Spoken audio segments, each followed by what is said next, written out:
HTTP APIs are a core part of modern web development. A great thing about Playwright is that in addition to testing the user interface of our web application, we can use it to easily test HTTP APIs as well.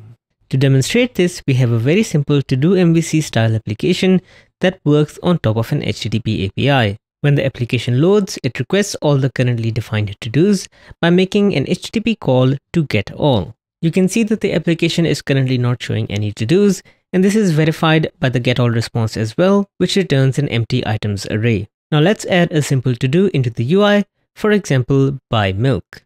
This makes an HTTP call to the add endpoint and sends the payload with the message containing the string buy milk. The server adds this to-do item into the database and returns its ID for future reference. A third API that this particular application uses is the setAll API.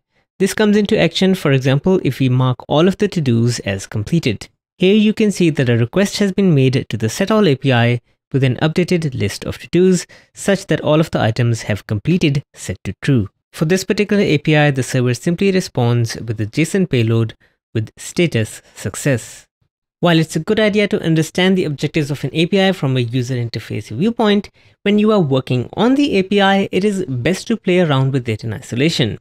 There are lots of tools for this, but for this demo, we will be using a simple Visual Studio Code extension called REST Client. As you can see, it is a very popular extension, and just to make it easier for you to find, here is a visual reference for what the current extension homepage looks like. This extension works on top of .http files, so we created a new one called spec.http within our project. We create a simple variable that will point to the main API route, and this will make our specification more easier to maintain in the long run. The first API that we have in our application is the getAll API, and it simply consists of the API endpoint followed by /getAll, and here we are making a simple HTTP GET request. For the add method, we make an HTTP post request to the /add API, and this accepts a JSON payload, and here we are hard coding one with a message buy milk.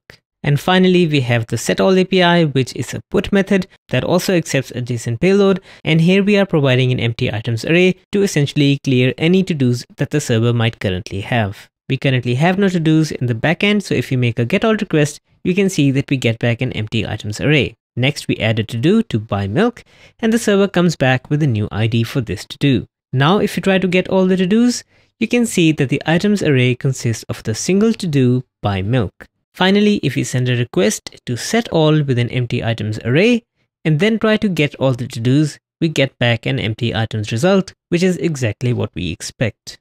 Now that we understand the API that we want to validate, let's create a simple Playwright test to ensure that our API continues to work as expected.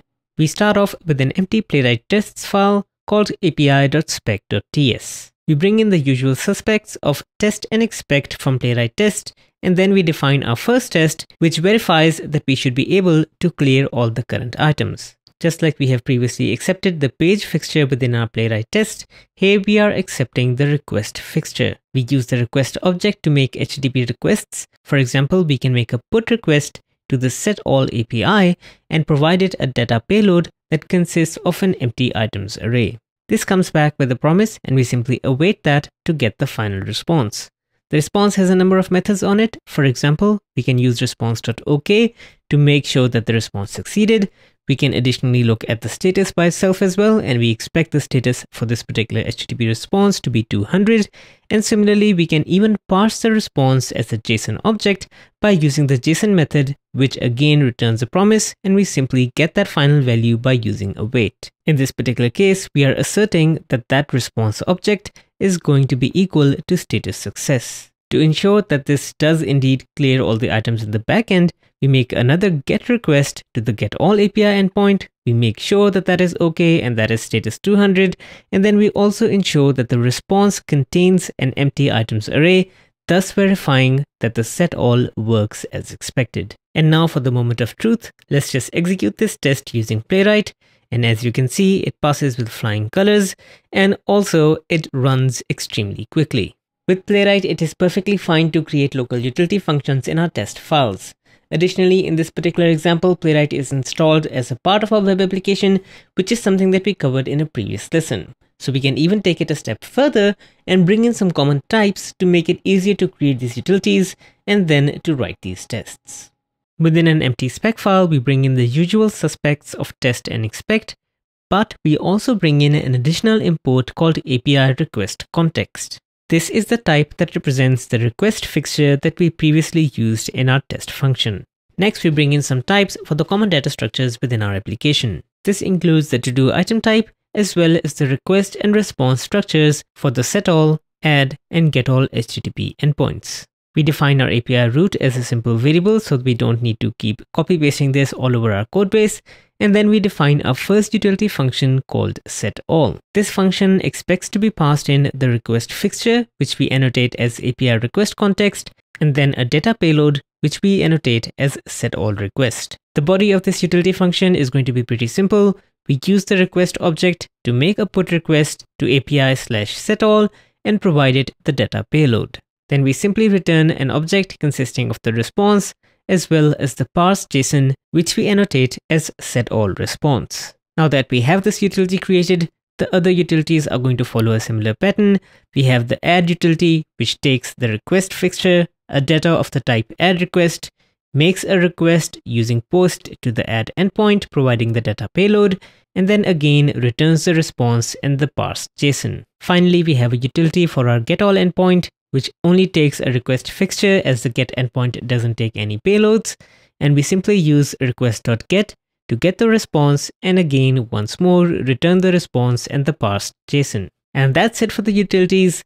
Next, to make it easier to test the different behaviors, before each test, we use the request fixture and then use our setAll utility to clear any previous to-dos that might be hanging around. We can verify that this setAll clearing is working as expected and also sort of ensure that the getAll method is working by simply getting all of the to-dos, checking that the response is going to be okay, the status is going to be 200, and that the JSON payload will equal an empty items array. Next, let's create a test to make sure that the add endpoint is also working as expected. We invoke the add utility with the request and a simple payload that consists of the message test, and then we expect the response to come back with a JSON payload such that it has an ID which should be of some string. Expect.any creates something which Playwright calls an asymmetric matcher, and essentially this is making sure that the ID should match anything that has been created using the built-in string type. Additionally, after we've added this message test, if we try to get all the items, the response JSON should come back with an items array, which consists of a single item with an ID of type string, completed false, and the message test. An additional behavior worth testing is that setAll should be able to update all of the items present within the to-dos. So for this particular test, we add a simple to-do with the message test. Then we get all the to-dos from the backend, load up the first item, and modify it so that the completed property turns to true, and then we make a request to setAll with this updated item.